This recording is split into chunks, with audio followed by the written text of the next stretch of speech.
그냥 오세요. 뭘 또 사오시려고 그래요? 이 말을 믿고 정말 빈손으로 갔던 적이 있으신가? 분명 웃으며 맞아주었다.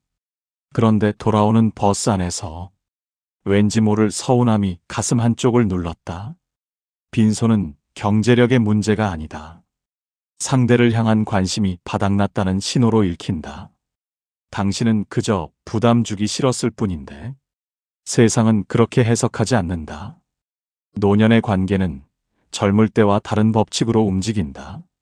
예전에는 마음만 있으면 된다고 생각했다. 하지만 이제는 그 마음을 증명해야 한다. 오늘 정약용의 지혜를 통해 빈손이 만드는 보이지 않는 거리에 대해 생각해보라. 그렇다면 무엇을 손에 들어야 하는가? 첫 번째, 며느리의 그냥 오세요는 시험지다. 그냥 오세요라는 말처럼 믿기 어려운 말이 또 있을까? 당신은 그 말을 듣고 안심한다. 아, 빈손으로 가도 되는구나. 우리 사이에 뭘 그렇게 따지겠나? 하지만 막상 빈손으로 도착하면 공기가 달라지는 것을 느끼게 된다. 정약용은 가까운 사람일수록 예의를 갖추라고 했다. 멀리 있는 사람에게는 누구나 정중하다. 하지만 가까운 사람에게 정중한 것이 진짜 예의라는 뜻이다. 당신의 며느리를 떠올려 보라. 정말 빈손으로 와도 된다고 생각하고 있을까? 올해 68살인 김 씨의 이야기다. 추석 전날 며느리에게서 전화가 왔다. 어머니, 이번엔 정말 아무것도 안 사오셔도 돼요. 그냥 몸만 오세요. 김 씨는 그 말을 곧이곧대로 믿었다. 우리 며느리가 그렇게 말하는데 뭘 또 사가나. 그래서 정말 빈손으로 아들 집 현관문을 열었다. 며느리는 웃으며 맞아주었다. 하지만 밥상에 앉자 분위기가 묘했다. 며느리는 반찬을 놓고 바로 휴대폰을 들여다보았다. 손주들은 할머니 왔어요? 인사만 하고 방으로 들어갔다. 아들은 텔레비전 채널만 돌렸다. 김 씨가 먼저 말을 꺼냈다. 손주들 학교는 잘 다니니? 네, 잘 다녀요. 그게 끝이었다. 더 이상 대화가 이어지지 않았다. 밥을 먹고 나서 김 씨가 설거지를 도우려 하자 며느리가 말했다. 아이고, 어머니 그냥 쉬세요. 제가 할게요. 하지만 그 목소리에는 온기가 없었다. 1시간도 채 되지 않아 김 씨는 일어섰다. 아무도 붙잡지 않았다. 현관에서 신발을 신는데 며느리가 말했다. 어머니, 다음에 또 오세요. 그 말이 인사인지 작별인지 알 수 없었다. 내가 아는 70살 이 씨는 다르게 한다. 이 씨는 아들 집에 갈 때 반드시 무언가를 손에 든다. 대단한 것이 아니다. 오는 길에 3,000원짜리 붕어빵을 사거나 편의점에서 손주가 좋아하는 요구르트 한 줄을 집는다. 현관문을 열면서 이 씨는 이렇게 말한다. 오는 길에 니들 생각나서 샀다. 맛있게 먹어. 며느리의 반응이 달라진다. 어머니, 이런 거 안 사오셔도 되는데. 말은 그렇게 하면서도 얼굴에 웃음이 번진다. 식탁 의자를 먼저 빼주고 손주들을 방에서 불러낸다. 얘들아, 할머니가 맛있는 거 사오셨다. 나와서 인사해. 이 씨가 돌아갈 때는 현관까지 온 가족이 나온다. 어머니, 조심히 가세요. 다음에 또 오세요. 같은 말인데 온도가 다르다. 반면 65살 박 씨는 늘 빈손이다. 박 씨의 논리는 이렇다. 내가 낳은 자식인데 뭘 또 사가. 내 얼굴이 선물이지. 아들 집에 가서도 박 씨는 거리낌 없이 말한다. 야, 내가 너희한테 줄 게 뭐 있니? 내 몸 하나 끌고 오는 것도 힘들다. 박 씨는 당당하다고 생각한다. 하지만 며느리의 표정은 점점 굳어간다. 어느 날 박 씨가 명절에 가겠다고 전화하자 며느리가 말했다. 어머니, 저희 이번 명절에는 여행 가기로 했어요. 그 뒤로 아들 집 방문 횟수가 눈에 띄게 줄었다. 박 씨는 아직도 이유를 모른다. 정약용도 비슷한 상황을 겪었다. 유배지에서 18년을 보내는 동안 그는 가족과 떨어져 살아야 했다. 하지만 제자들이 찾아올 때마다 작은 채소 한 묶음이라도 받으면 반드시 답장을 써서 고마움을 표했다. 받기만 하는 것이 아니라 자신도 정성을 돌려주는 것이 도리라 여겼다. 그렇다면 어떻게 해야 하는가? 첫째, 편의점에 들러 1+1 음료수라도 집어라. 2,000원이면 2개를 살 수 있다. 그 2,000원이 당신의 자리를 만들어준다. 둘째, 그냥 오세요라는 말을 글자 그대로 믿지 마라. 그 말은 부담을 덜어주려는 배려일 뿐이다. 진짜 빈손을 원하는 사람은 없다. 셋째, 손주에게 줄 1만 원짜리 용돈 봉투라도 준비하라. 금액이 중요한 것이 아니다. 할머니가 나를 생각했다는 느낌이 중요하다. 넷째, 정 빈손으로 갔다면 설거지라도 도와라. 손이 비었으면 몸이라도 움직여야 한다. 앉아서 대접만 받으면 손님이 되어버린다. 다섯째, 상대가 차린 밥상을 숫자로 계산하지 마라. 이 정도면 얼마짜리네라는 생각이 얼굴에 드러난다. 그 순간 관계는 거래가 되어버린다. 작은 정성이 큰 환대를 만든다. 정약용은 이렇게 말했다. 정성은 손에서 시작해 가슴으로 간다. 두 번째, 경로당의 공짜 손님이 되지 마라. 지금까지 가족 사이의 빈손에 대해 이야기했다. 이제 친구 사이의 빈손을 말할 차례다. 친구 사이는 편하다. 그래서 더 조심해야 한다. 편하다는 이유로 매번 얻어먹기만 하면 어느 순간 연락이 뜸해지는 자신을 발견하게 된다. 정약용은 벗을 사귈 때 내 주머니를 닫는 자는 벗을 잃을 준비를 하는 자라고 했다. 친구에게 인색한 사람은 결국 친구를 잃게 된다는 뜻이다. 당신의 친구 모임을 떠올려 보라. 혹시 매번 계산대 앞에서 슬쩍 빠지는 사람이 있지 않은가? 72살 최 씨 이야기다. 최 씨는 경로당 친구들과 한 달에 2번 점심 모임을 한다. 그런데 최 씨에게는 습관이 있다. 밥을 다 먹고 계산할 때가 되면 나 화장실 좀 하고 자리를 뜬다. 돌아오면 이미 누군가 계산을 끝낸 뒤다. 최 씨는 속으로 생각한다. 내가 요즘 형편이 좀 어려우니까 이해해주겠지. 하지만 친구들 생각은 다르다. 어느 날 모임이 끝나고 최 씨가 먼저 자리를 뜨자 남은 친구들이 수군거렸다. 저 양반은 맨날 저래. 한 번도 안 냈어. 그러게. 깍쟁이도 저런 깍쟁이가 없어. 최 씨는 모른다. 친구들이 새로운 단톡방을 만들었다는 것을, 그 방에 자신만 없다는 것을, 요즘 모임 날짜가 자꾸 바뀌는 이유가 자신을 피하기 위해서라는 것을.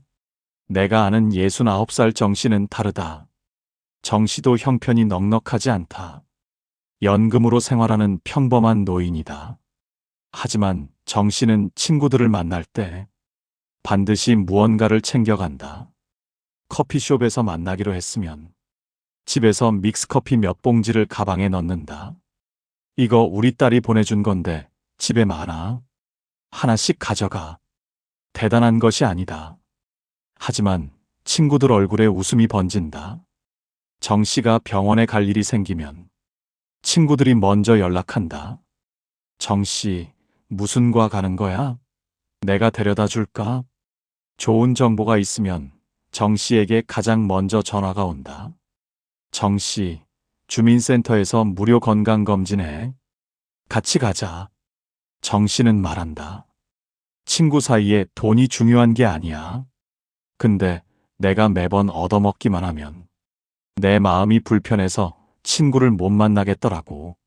반면 75살 조 씨는 3년째 같은 말만 한다. 자네가 오늘 사. 나중에 내가 크게 한턱 낼게. 그 나중에는 3년이 지나도 오지 않았다. 친구가 밥값을 내면 조 씨는 이렇게 말한다. 에이, 자네는 연금 많이 나오잖아.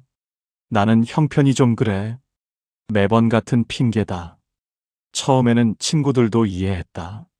하지만 1년이 지나고 2년이 지나자 분위기가 달라졌다. 요즘 조 씨는 혼자 밥을 먹는 날이 많아졌다. 전화를 해도 친구들이 잘 안 받는다. 그날 선약이 있어서, 요즘 몸이 안 좋아서 집에만 있어. 핑계가 늘었다. 조 씨는 서운하다. 하지만 정작 자신이 왜 밀려나는지는 모른다. 정양용은 관직에 있을 때 동료들과 음식을 나누면 항상 자신의 몫보다 조금 더 냈다. 내가 조금 더 내면 불화가 사라진다는 것을 알았기 때문이다. 작은 손해가 큰 평화를 만든다는 것을 그는 일찍이 깨달았다. 그렇다면 어떻게 해야 하는가? 첫째, 1년에 한 번은 반드시 먼저 계산하라. 비싼 식당이 아니어도 된다. 분식집 떡볶이라도 내가 먼저 내면 그것이 의리가 된다. 둘째, 얻어먹었으면 문자라도 보내라. 오늘 잘 먹었어. 고마워. 다음엔 내가 살게. 이 한 줄이 관계를 유지시킨다. 셋째, 비싼 밥 대신 시장 떡 한 팩을 사가라. 3,000원이면 충분하다. 손에 뭔가 들려있다는 것 자체가 정성이다. 넷째, 돈 없다를 입버릇처럼 하지 마라. 그 말이 반복되면 사람들은 피하기 시작한다. 형편이 어려우면 돈 대신 시간을 내라. 먼저 전화하고 먼저 안부를 묻는 것도 주는 것이다. 다섯째, 친구의 경조사에는 형편보다 조금 더 보태라. 결혼식, 장례식, 생일. 이런 자리에서 아끼면 두고두고 기억된다. 그리고 그 기억은 좋은 기억이 아니다. 주머니를 여는 것이 마음을 여는 것이다. 정양용은 이렇게 말했다. 주머니를 열어야 마음의 문이 열린다. 세 번째, 병문안. 꽃 대신 마음의 온도를 들고 가라. 가족과 친구 사이의 빈손을 이야기했다. 이제 가장 민감한 순간의 빈손을 말하겠다. 바로 병문안이다. 사람이 아플 때 찾아오는 사람의 손을 본다. 그 손에 무엇이 들려 있느냐가 그 사람의 진심을 말해준다. 정약용은 아픈 이웃을 찾을 때 말보다 손에 든 것이 그 사람의 진심을 보여준다고 했다. 위로의 말은 누구나 할 수 있다. 하지만 손에 무언가를 들고 오는 것은 시간과 정성을 들였다는 증거다. 당신은 병문안을 갈 때 무엇을 들고 가는가? 친구가 수술을 했다는 소식을 들었다. 얼굴이나 보러 가야지. 그 마음은 따뜻하다. 하지만 정말 빈손으로 가도 될까? 병실에 누워있는 사람은 지쳐있다. 몸도 마음도 약해져 있다. 그런데 빈손으로 온 친구가 말만 많이 하고 간다면 어떨까? 야, 많이 아팠지? 빨리 나아야 해. 요즘 병원비 많이 들지? 힘들겠다. 나도 예전에 수술했는데 진짜 힘들더라. 위로인지 자기 이야기인지 모를 말들. 환자는 듣고 있는 것만으로도 피곤하다. 그런데 손에는 아무것도 없다. 병문안이 끝나면 환자는 더 지쳐 있다. 내가 아는 71살 박할머니는 다르게 한다. 박할머니는 친구 병문안에 수건 한 장과 따뜻한 두유 한 병을 사간다. 대단한 것이 아니다. 편의점에서 5,000원이면 살 수 있는 것들이다. 병실 문을 열며 박할머니가 말한다. 병원 밥 맛없지? 이거라도 조금씩 마셔. 수건은 병원에서 쓰라고 가져왔어. 환자의 얼굴이 밝아진다. 어머, 이런 거 왜 사왔어? 그냥 오지. 말은 그렇게 해도 목소리에 힘이 들어간다. 박할머니는 오래 있지 않는다. 많이 힘들 테니까 푹 쉬어. 나간다. 20분이면 충분하다. 환자에게 부담을 주지 않는 것도 배려다. 그 환자는 퇴원하고 나서 가장 먼저 박할머니에게 전화했다. 언니, 나 퇴원했어. 밥 한 번 먹자. 두유 한 병이 만든 인연이다. 반면 67살 윤 씨는 빈손으로 간다. 윤 씨의 논리는 이렇다. 병원에 뭘 사가? 어차피 못 먹는데. 윤 씨는 병실에 들어서자마자 둘러본다. 야, 병실이 왜 이렇게 좁니? 나 같으면 여기 안 온다. 창문도 작네. 답답하겠다. 옆 병상 사람은 왜 저렇게 코를 골아? 환자는 듣고 있는 것만으로 스트레스가 쌓인다. 위로는커녕 병원 시설 흉만 잔뜩 뜯는다. 윤 씨가 돌아가고 나서 환자는 보호자에게 말했다. 그 사람 다음엔 오지 말라고 해. 윤 씨는 모른다. 자신이 왜 병문안 명단에서 빠졌는지, 친구가 퇴원해도 연락이 없는 이유가 뭔지, 정약용은 유배지 마을에 전염병이 돌았을 때 자신이 아끼던 약재를 나누어 주었다. 귀한 것이었지만 아끼지 않았다. 아픈 사람에게 건넨 것은 평생 잊히지 않는다는 것을 그는 알고 있었다. 그렇다면 어떻게 해야 하는가? 첫째, 환자가 먹을 수 있는 부드러운 간식을 준비하라. 요구르트, 두유, 젤리, 죽, 뭐든 좋다. 이거 먹으면서 힘내라는 말과 함께 건네라. 둘째, 물건이 마땅찮으면 편지라도 써가라. 예쁜 봉투에 짧은 글을 담아라. 빨리 나와서 같이 밥 먹자. 기다릴게. 그 한 줄이 약보다 나을 수 있다. 셋째, 필요한 거 없니? 라고 묻지 마라. 아픈 사람이 이거 사다 줘라고 말하기 어렵다. 묻지 말고 알아서 챙겨가라. 넷째, 장기 입원이라면 갈 때마다 작은 변화를 줘라. 처음에는 음료, 다음에는 잡지, 그 다음에는 과일. 매번 같은 것보다 작은 변화가 기다림이 된다. 다섯째, 빈손으로 갔다면 면회 시간을 짧게 하라. 손에 든 것이 없으면 오래 있지 마라. 20분이면 충분하다. 환자에게 에너지를 빼앗지 마라. 아플 때 받은 정성은 평생 기억된다. 정약용은 이렇게 말했다. 아플 때 건넨 것은 평생 잊히지 않는다. 여기까지 들으며 고개를 끄덕이셨을 것이다. 가족, 친구, 병문안 모두 손에 무언가를 들어야 한다는 것을 알게 되었다. 이젠 네 번째 이야기를 하겠다. 네 번째, 남의 집 문턱을 넘는 예의이다. 근처에 왔다가 들렀어. 차 한 잔 마시러 왔어. 이런 말과 함께 빈손으로 현관문을 열어본 적이 있는가? 정약용은 남의 집을 방문할 때 반드시 손에 무언가를 들고 갔다. 직접 기른 채소든 작은 책이든 빈손으로 문턱을 넘는 법이 없었다. 그것이 상대를 귀하게 여기는 방법이라 믿었다. 당신은 지인의 집을 방문할 때 무엇을 들고 가는가? 66살 한 씨 이야기다. 한 씨는 오랜 친구 집에 자주 놀러 간다. 갈 때마다 빈손이다. 우리 사이에 뭘 그래? 그냥 얼굴 보러 온 거야. 친구는 웃으며 맞아준다. 커피를 내리고 과일을 깎아내온다. 한 씨는 편하게 앉아서 먹고 수다를 떨다 간다. 한 씨는 아무 문제 없다고 생각한다. 하지만 친구의 속마음은 다르다. 어느 날 친구의 남편이 말했다. 그 친구 올 때마다 빈손이네. 물 한 병도 안 사오더라. 친구는 남편 앞에서 한 씨를 변호하기 어려웠다. 뭐 가까운 사이니까. 말끝이 흐려졌다. 그 뒤로 친구는 한 씨의 방문이 부담스러워졌다. 반갑기보다 신경 쓰이기 시작했다. 오늘은 뭘 내놓지? 또 빈손이면 남편이 뭐라고 할 텐데. 한 씨는 모른다. 친구가 요즘 자꾸 바쁘다고 하는 이유를. 내가 아는 70살 송 씨는 다르다. 송 씨는 누구 집을 가든 반드시 무언가를 산다.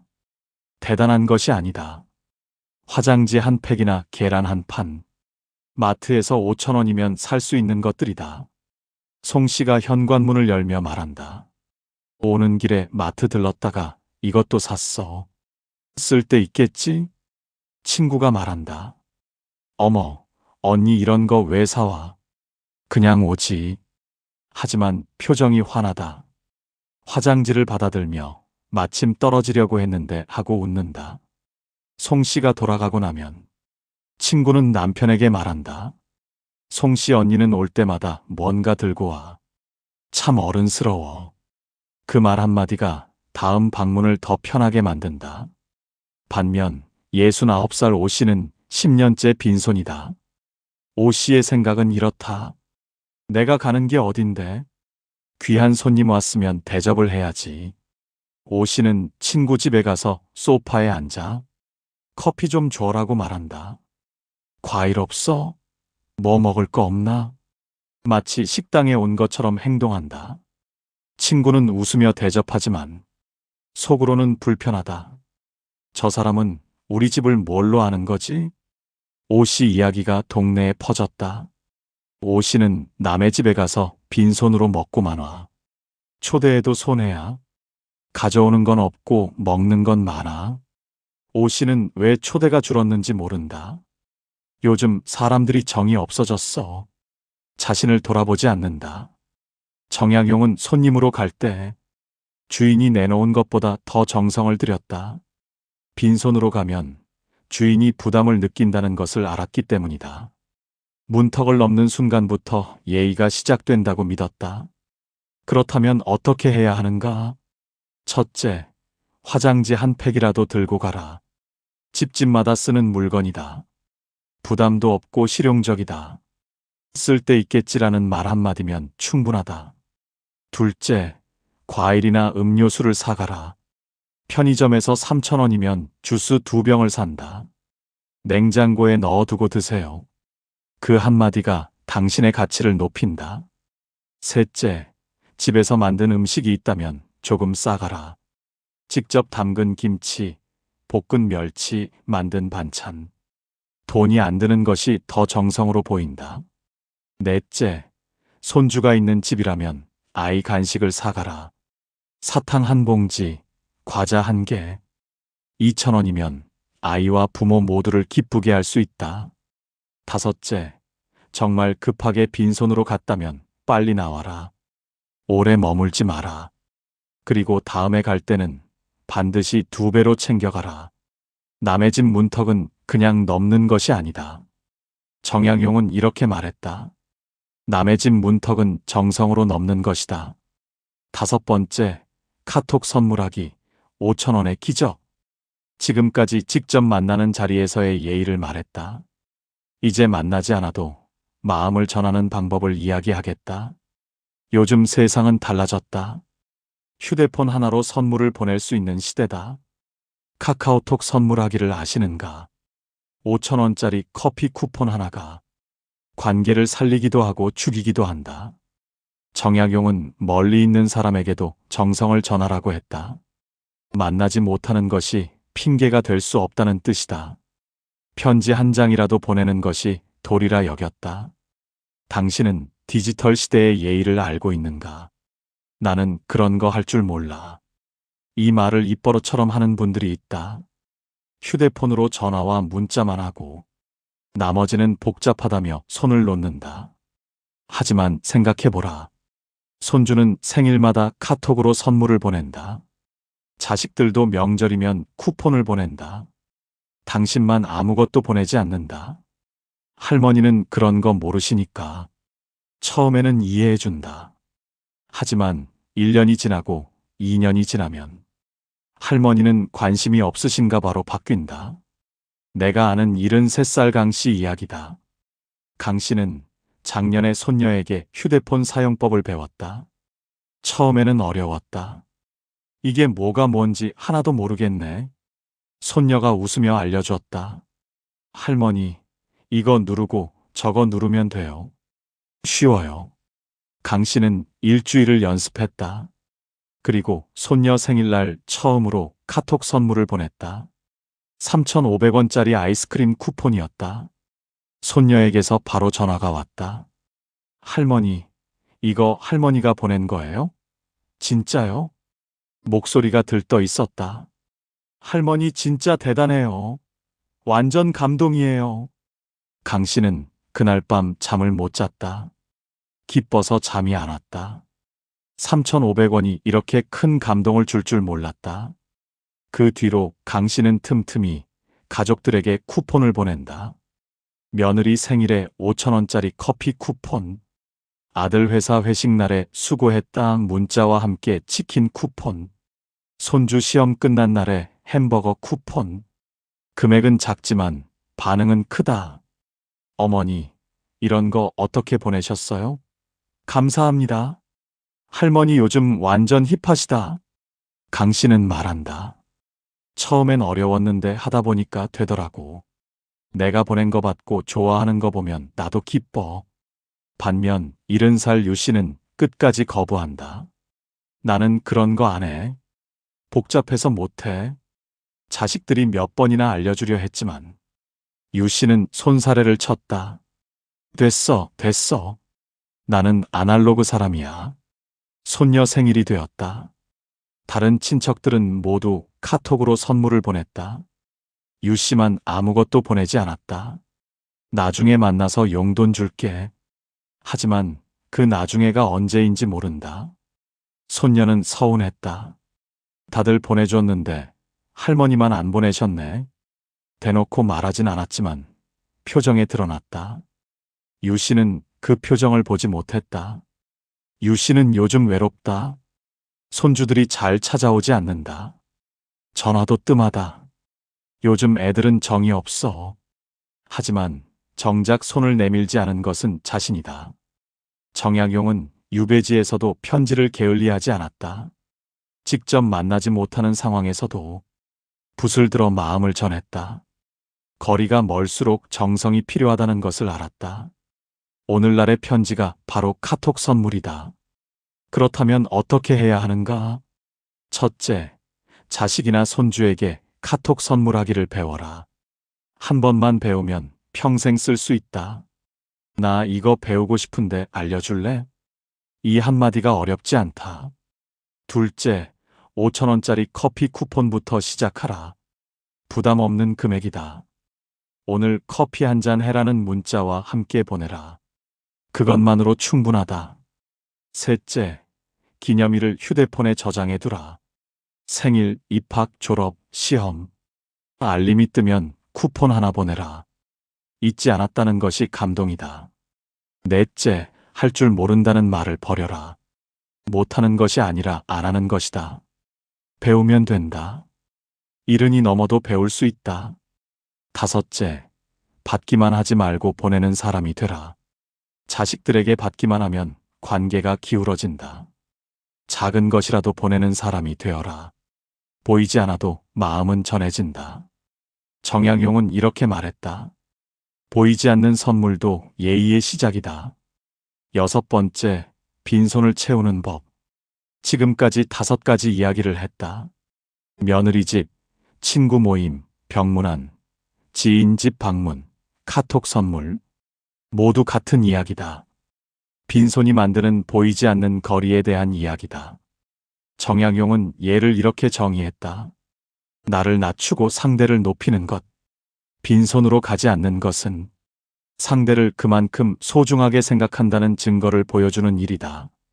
당신의 손을 보라. 그 손에 무엇이 들려 있는가? 빈손인가, 정성인가? 빈손은 경제력의 문제가 아니다. 1,000원짜리 붕어빵도 정성이다. 3,000원짜리 커피 쿠폰도 마음이다. 화장지 한 팩도 예의다. 중요한 것은 금액이 아니라 당신을 생각했다는 증거다.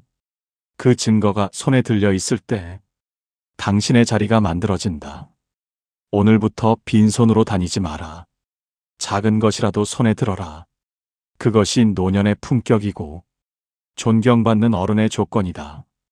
이제 당신은 빈손이 만드는 거리에 대해 깊이 이해하게 되었다. 오늘 이야기한 6가지를 다시 정리한다. 첫째, 며느리의 그냥 오세요를 믿지 마라. 둘째, 친구 모임에서 공짜 손님이 되지 마라. 셋째, 병문안에는 마음의 온도를 들고 가라. 넷째, 남의 집 문턱은 정성으로 넘어라. 다섯째, 카톡 선물하기를 배워라. 여섯째, 빈손은 경제력이 아니라 관심의 문제다. 이 6가지만 기억해도 당신의 관계는 달라질 것이다. 지난 세월 당신은 정말 수고하셨다. 자식 키우느라 밤잠을 설쳤고 가족 먹여 살리느라 허리가 휘었다. 부모님 모시느라 젊음을 바쳤고 이웃과 친척 경조사에 빠지지 않았다. 그 모든 수고를 안다. 그래서 이제는 조금 다르게 살아도 된다고 생각하실 수 있다. 하지만 노년의 예의는 큰 베풀미 아니다. 작은 정성을 잊지 않는 섬세함에 있다. 당신은 더 이상 베풀기만 하는 사람이 아니다. 당신은 받을 자격이 있는 사람이다. 하지만 받기 위해서는 먼저 손을 내밀어야 한다. 그 손에 작은 정성이 들려 있을 때 사람들은 당신의 손을 잡아줄 것이다. 정약용은 유배지에서도 예의를 잃지 않았다. 가난하고 외로운 상황에서도 작은 것으로 마음을 표현했다. 그는 이렇게 말했다. 손이 채워질 때 곁도 채워진다. 빈손을 부끄러워할 줄 아는 당신. 그 마음이 바로 당신을 존경받는 어른으로 만든다. 오늘의 이야기는 여기까지입니다. 끝까지 시청해 주신 여러분 진심으로 감사합니다. 저희 정약용 인생지침은 앞으로도 당신의 삶에 빛이 되는 소중한 한마디를 전해드리겠습니다. 구독과 좋아요로 마음을 나눠주세요.